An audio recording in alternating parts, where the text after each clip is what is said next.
Welcome to Enabling Buying in a World of Selling. This is a podcast with leaders, thought leaders in my world, and what enabling buying in a world of selling means in their world. If you're curious about the idea behind all of this, check out my book, Enabling Buying in a World of Selling, at enablingbuying.com, where you're actually able to listen to some chapters and pre-order the book today. Let's get into it. Okay, it is my pleasure and honor and privilege, what a mouthful, to introduce my best client. And I say that because she has brought me in and my organization into five companies. Yes, five companies. And we've I think we're at a point where we practically finish each other's sentences. And Heidi is someone I respect highly, who's held some very high level senior positions in large organizations, but as you will discover in listening to her speak, has an extremely approachable way of including everybody and helping and enabling her teams that she leads to feel valued and honored. And that's her superpower. I've said this to you, Heidi, a number of times, that your superpower is making people feel good about what they do and contribute. So that's my quick intro. I'll turn it over to you to kind of fill in your intro about yourself. So you're welcome to add to what I just said. I'm sure people are now interested and curious, so go for it. Oh, thanks, Charles. Well, right back at you. The honor and the privilege, and the joy is mine, I think. I think those were the words you used. And yeah, we've worked together a long time. And you've certainly been instrumental, I think, in shaping my approach to doing business. And so very grateful to be chatting with you today. And my background, I am what you would call a transformational growth executive. I love to go into businesses that are at inflection points and help, whether that's scaling the business, whether that's identifying new strategic pathways, new revenue streams, leveling up teams, getting them to perform at their very best and love what they do. Win, win, win for the customer and the seller and the company. And I really enjoy healthcare. There's an inherent mission in healthcare, and I've made my way in and around healthcare, lots of different business models, from the advertising business model to the publishing business model to the enterprise SaaS business model to brick and mortar healthcare, virtual healthcare, and sort of everything in between. So, really passionate about the healthcare space and the transformation that's happening there. And I lean in commercial roles, commercial executive roles, and also in the board space. Great. So let's get into it because as my coach, I learned from you a lot on leadership, especially. You have a series of ideas around this concept that you and I have talked about for years, enabling buying in a world of selling. So, talk to me about that kind of consultative sell part that you have your salespeople and yourself practice. Oh, absolutely. Well, I mean, you had me at enabling buying in a world of selling because I think, the buyer really is the decision maker and they're at the center of it all. And we're solving their problems with our solutions. So the twist that you put on it, I'm recognizing that there's a world of selling going on, kind of pushing product or pushing ideas or pushing services, rather than understanding the needs of the buyer and really tailoring the solution and tailoring the approach and tailoring the relationship that you're building with them such that they see it as a win. So I know just because I know you, you've got a list of things like be prepared, be curious, be respectful. I think those are very accessible to people. So give us, like, if you will, your success checklist. So if anyone wants to kind of say, what's the wisdom that I can act on, what would that look like? Well, I think what you just said, there's really no excuse not to be prepared now. It's actually really fun to be enabling buying or selling, if we want to call it that, in today's world, because there's so many tools in the AI space that allow you to be incredibly prepared. Whether you're interviewing or whether you're, prospecting or whether you're trying to really close a sale that you've been working on, there are so many infinite ways, whether you're looking at ChatGPT, Perplexity, or any of the other solutions that are out there to prepare you for those conversations. At the snap of a finger, you can have a contextual look at the market that your customer's playing in, all of their competitors, what they've done before, what their needs are, and what questions you should be asking them. So be prepared is sort of an essential first, I think. The other thing that I believe is really a criteria for success, if I may, in really strong sellers is that curiosity, right? I mean, I think for those of us that are just naturally curious and love to learn, it's a gift, right? Because you get to understand a little bit about a whole bunch of different businesses, and you get to get under the hood and ascertain what their needs and their challenges are, and then really take a look at what you have to offer and understand how you can position that in a way to help them. And sometimes maybe what you have to offer isn't what they need, which is another thing that happens. And that's okay. Maybe you can direct them elsewhere, or you can even find a partner that augments your offerings so that you can go in together.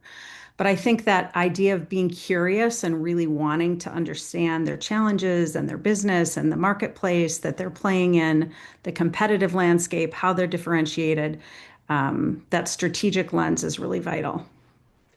So I've got two key questions to ask you that I've come to realize in the work we've done together seem to always pop up. One is, what do you do when you're selling to a buyer, whether it's you personally or a team, and the buyer doesn't get it? They're just not getting the value. They're not getting the value proposition. What's that look like? And what do you do to pivot? And the other question I think sort of goes in line with that is, what do you do about sellers who don't get it? Sellers who just don't get this idea of walking in the buyer's shoes. It's like, let me tell you about my company, and then you can't shut them up, and they're not asking questions. So in a way, they're related. What do you have to say about that? Well, I think in the first case, in the case of the buyer that just isn't getting it, you just keep asking questions. You just keep probing and you try different approaches. Could be an analogy that you offer up, could be just straightforward questions, could be a competitive context that you're laying out. You just keep asking questions. I've also said, if you were in my shoes, what would you want me to know? The more information, the good buyers know that the more information that they can provide, the more efficient and effective the deliverable that they're going to get from their seller. So I think, to try to open them up, and sometimes they're tough cookies to crack. They want to keep things behind the veil or behind the vest. But I feel like with showing up with authenticity, curiosity, and a true willingness to help, you can break through. And then from a seller that just isn't getting it, well, I guess you have to sort of ask yourself, are they not understanding the value proposition of what we're selling? Are they not understanding the solution set? Are they not understanding the buyer's business? Or are they just not right for sales? You could ask any of those, but training is key. And I think just giving them the tools and techniques to continue to listen and learn, and then come back to the ranch and collaborate with you or others in the organization to come up with the best solution. So you just triggered two things while you're speaking. One is giving the buyer a context for the questions. It's like, I'm not just drilling the buyer with questions. It's like, let me explain why I'm asking these questions, because it helps me understand what your challenges might be. And this way I can be relevant. Might be an example of why I'm asking you these questions. And the other one is on the seller side. I've really loved, and I don't think we spend enough time on this, is the EQ part. It's like, yeah, we got all the techniques. We know you got to ask these questions. We know you got to run through this checklist of things in your meeting, but there's that right brain part, because the other stuff's very left brain, right? It's like, connect with that buyer, make them want to talk to you, make them Right. help relate to you. Do you feel that's important as well? Absolutely. I mean, I think the first thing, you and I riff back and forth all the time about the importance of context. And I find myself constantly asking when I'm engaging with someone new, whether we're in a transactional relationship or not, can I get some context from you? Can I take a step back and sort of set the table so I really understand? What I find often happens on both the buy and the sell side is people dive into the middle of the situation, and you're starting to get all this coded vernacular around acronyms and diving into the middle of the problem. And I think taking a step back and seeing the landscape, the forest for the trees, if you will, is really helpful in understanding what those needs are. And it just, inherently tells you more about the situation and the business and the buyer, and it gets the buyer talking. So I find, having the context is invaluable for me, and it's helpful in the process. The second thing, EQ, I've been thinking so much about this because of the advent of AI and how we're talking about, we will just eliminate all these roles as AI comes into play. And I'm sure there will be opportunities to drive efficiency and do more with fewer people. However, there is nothing that matches that human connection. And it's funny, I was thinking about it. Even when you go and have a transactional relationship, if you're buying something off a website or you're going on Amazon, think about the power of the influencer, that real person who's talking authentically about using the solution, right? So having that relationship that you can build over time and just being naturally curious and really open to meeting others and helping them solve their challenges, I think is something that, at this point in time, it feels that only humans can do. Love it. Yeah, you got me thinking about that relationship because I've been doing some talking on AI and so have you, and this idea that AI is becoming our partner and in many ways our coach. And so it's interesting how we're sort of depending on AI and losing that human touch. And I love how you want to bring it back to that. Um, you said something previously to me a number of times, and I know I get it and you've explained it to me, but I'd love others to get it because I think it's a hidden gem. And that is bring your discomfort to the meeting if you're a salesperson. Like it's okay to be uncomfortable. And by the way, David Sandler, a very famous sales trainer, used to say it's essential to have conflict in sales because that neutral buyer who's like everything's great, love your product, love your service, give me 2 weeks, and you never hear from them. Yeah. So talk a little bit about that discomfort element and why you feel that's so important. Well, there's the old adage, if it was easy, it wouldn't be any fun. If you think about a story, there's always an arc to the story. There's an enemy, there's a conflict, and then there's a resolution. So I think, the relationship that's built in the buyer and seller world is very much the same, right? You're there to solve a problem, and many times they want to make it tricky for you. I will also say I think vulnerability is really important. I mean, there's Mm, this concept of servant leadership, and I think authenticity. I mean, just my own personal brand. I feel really strongly about being authentic, showing up who you are. And if that means you're a ball of nerves, you take some deep breaths and you say, I'm a little nervous. Can I pull out my notes?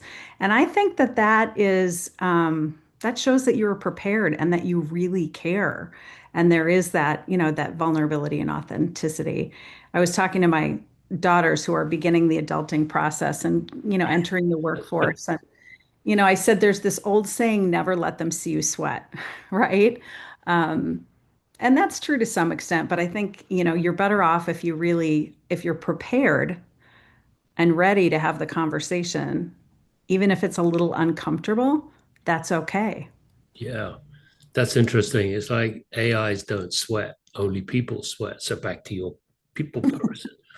Um, well, we're sort of running out of time because I know you're so busy and you've been so gracious in giving me your time. But I'd like to sort of wrap up with what are some of the things you'd like people to know that have inspired you? Like what's made you the leader you are, the seller that you are, and even the buyer that you are? Oh boy. Well, for me, I think I shared a minute ago that I'm naturally a very curious person. And so that has helped me. It's served me really well in my career, in that I have had the opportunity to work in several companies, many businesses, many different business models. And there's still so much to learn. So I think that concept of being curious and, I went to an event at Chief the other night. That was an event that we were hosting around what we wish we knew when we were first starting out in the workplace. And my daughters were there along with a bunch of young women who were starting in their careers. And we talked about the importance of continuing to push yourself to grow and learn and be curious. And sometimes you can do that for 30 years in one business and never leave and continue to be challenged and grow. And other times you can move around within an industry or industries, in my case. And I think that's been the secret to my success, is continuing to evolve because business changes. I mean, what's here today will be gone tomorrow. And I've worked in several businesses where they've been in decline or they've had to reposition themselves to stay relevant. So I think continuing to be curious and learn and grow is really important. Being open to feedback is another thing that can be uncomfortable, but I think is really important because it allows you to learn and grow. I would say nurturing your network. I remember I had a boss early on who sort of thought of networking as this like, kind of scuzzy thing. And he several years, later, he said to me, "You've always had the best network." And I remember thinking that it was, why would you spend all that time networking, until he said I had my own business, and then I realized the importance and power of it. And so networking is just so important. And I think, not just for your own sake, what can I get from this person, but what can I get back? What can I pay forward? What can I give to the universe? Good things happen for sure to good people and people that are genuine about helping others. What comes around goes around. So I'd say nurture your network. It's never too early to start. And then I think the concept of making yourself uncomfortable, doing new things, it sort of jolts you out of stasis if you put yourself in positions that you can be uncomfortable. You don't want to be uncomfortable all the time, every day. A steep learning curve that you can never kind of conquer is a tough thing. But I think putting yourself in those situations where you have to grow, where there is friction and there is challenge, is really important. And I think the other thing I'd say is, those relationships, build them and nurture them. I've had the gift of working with people, for people, and had people work with me or for me multiple times. And that's such a gift. And I think that's because I've stayed in touch and, am genuinely open to helping them with whatever their challenge may be, if it's a current challenge that they have in their business or if it's more of a career level challenge. So I think those are really important. And I think something I haven't always been the best at, I'll admit, an Achilles heel of mine is listening. We have two ears and one mouth for a reason. And as I get older, it gets a little bit easier, but I still have a propensity to talk more than I listen. And I think, I revere those that can take the pause and really listen, because that can often be where you can see, the true issue, or where people will show you their cards, show you their colors. So those are just a few of the things that I think have been helpful. The other thing I would say, just reflecting on the time that we've spent together, and one of the things I'm grateful for the relationship that I've had with you and with Criteria for Success, is the ability to be versatile, to show up thinking, you may have one goal and one expectation for an engagement, and you get there, you get under the hood, you poke around a little bit, and you realize it's changed to something else, or something else bubbles to the top as a bigger priority to sort through first. And I think that flexibility, that willingness to pivot, be resilient, and open is really powerful when it comes to enabling buying in a world of selling.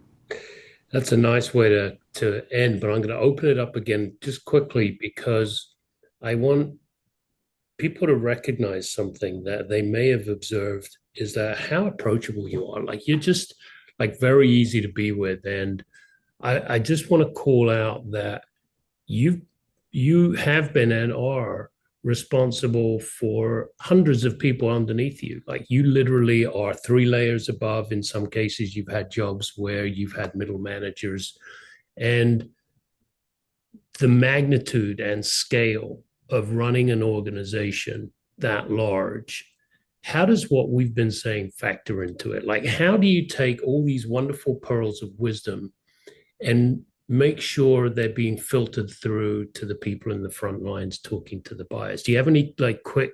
I know I just asked you I really. don't know. That's it. You make me think of two things. I mean, one of my top five Clifton strengths is communication. So I believe really strongly in communicating. I think it's a challenge when the senior most level of an organization, the C-suite, if you will, and the board are somehow in alignment. And then there's this whole gap and a whole bunch of people that probably couldn't articulate the business's goals or even maybe their own division or their group's goals at the time. So communication is key in knowing that not everybody gets the message the first time or in the form that you're delivering it. Pressure testing that is really important. And I think, being out in the field, being out with your team and with customers, I've had recruiters before say, oh, there's the type of sales leader that sits behind the desk with the spreadsheets, kind of like the air traffic control tower and directs. And then there's those that really roll up their sleeves and are in the field in the market. Maybe it's because I just love people, but I Yeah. really enjoy being out there with the team. I'll tell you two quick stories. One, my oldest just got offered a job at an ad agency in Chicago and super proud of her. And she went to the 90th birthday party of this agency. And one of the senior executives at the business took a picture of the three interns that had gotten offers. And it just absolutely made her year, if not her life to this point. I mean, it meant so much. And I felt like telling her, I'm sure there was a lot of joy that senior exec got in seeing you and knowing that you were going to be part of the team. But I think recognizing the power of spending the time and giving the attention, even though time is fleeting and it's hard to do. I'll give you another funny story. I got a call a couple of weeks ago, or got an outreach on LinkedIn and in mail from a guy who was sort of in the sphere of the area that I work in. It was a kind of a healthcare benefits adjacency. And he reached out and wanted to have a 15-minute kind of, networking, get to know you call. And he had some things that sounded interesting. And I got on the phone with him and he said, I have to tell you a funny story.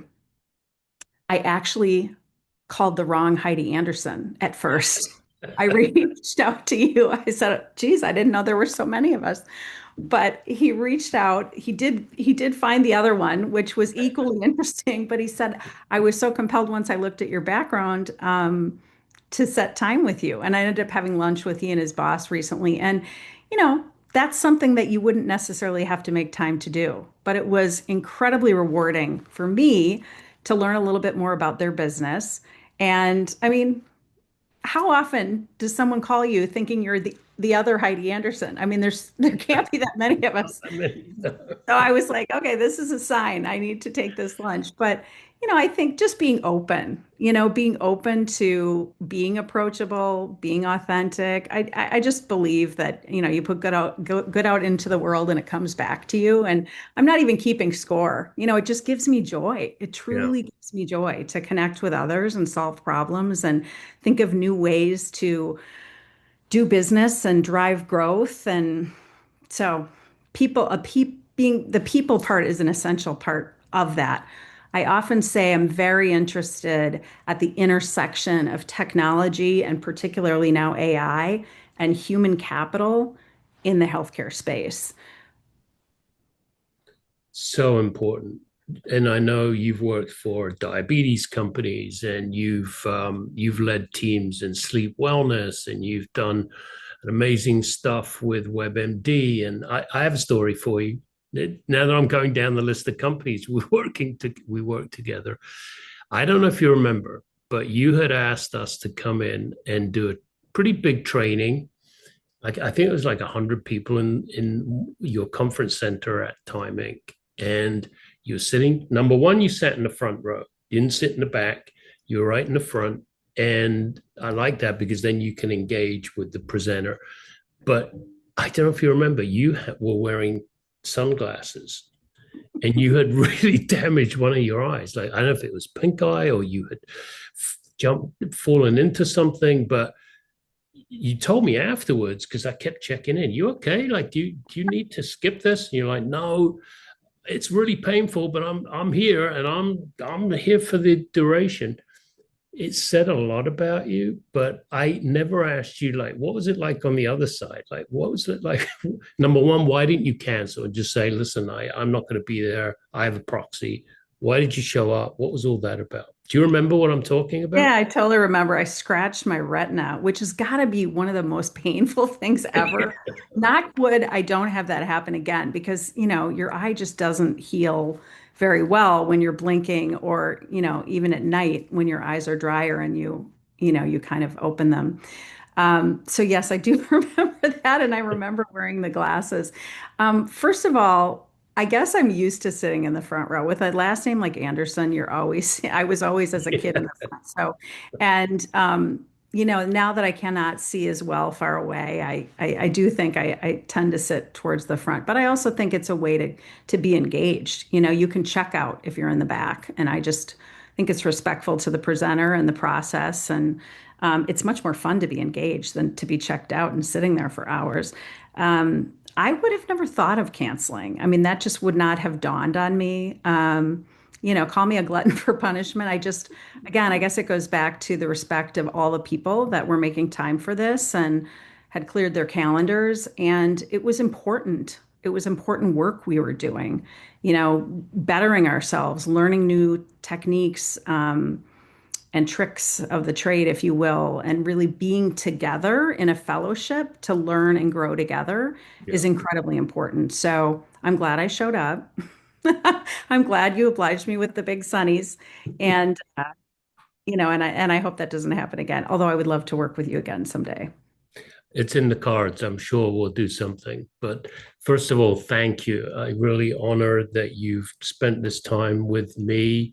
And you just, as always, so easy to be with. Time flies. But we do have to wrap up, and I do have to let you go. But any last words of wisdom, any sources of books or recommendations you would give people, like something transformational for you? Oh, wow. I mean, there's so many great podcasts out there. I feel like I'm always getting a new one that's being sent my way. I think just being curious, whoever you're interested in, leaning in and continuing to learn and grow is so incredibly important. Being authentic, we've talked about that. And it doesn't have to be a warm and fuzzy authentic like my sort of, folksy Midwestern style is, but being who you are, is you're the only one that can be that person, right? So do it the best way you can.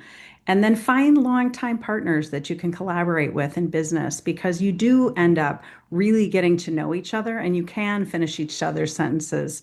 And that's a joy, when you get to work with people again and again. Yeah. Well, thank So you. thank you. Yeah. Thank you, Charles. My pleasure.